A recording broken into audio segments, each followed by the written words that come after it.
Kuala Lumpur, ஸ்லாங்கூரிலும் 102 பள்ளிகள் வரும் October 23 முதல் 29 வரை நடைபெறும் 47வது ஆசியான் உச்சநிலை மாநாடு காரணமாக PDPR எனும் வீட்டிலிருந்து கற்றல் மற்றும் BDR எனும் வீட்டிலிருந்து பணியாற்றும் முறையில் செயல்படுவதாக கல்வி அமைச்சு அறிவித்துள்ளது.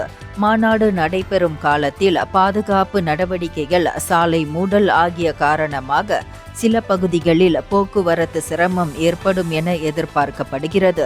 இதனால் மாணவர்களின் கற்றல் நடவடிக்கை தடையின்றி நடைபெறுவதற்காக இந்த தீர்மானம் எடுக்கப்பட்டுள்ளது என அமைச்சு தெரிவித்துள்ளது.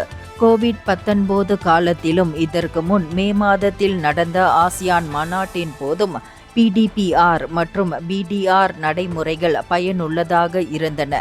இதன் மூலம் கற்றல் நடவடிக்கைகள் தொடர்ச்சியாகவும் மாணவர்கள் மற்றும் ஆசிரியர்களின் நலன் பாதுகாக்கப்பட்டன என்றும் அது தெரிவித்துள்ளது.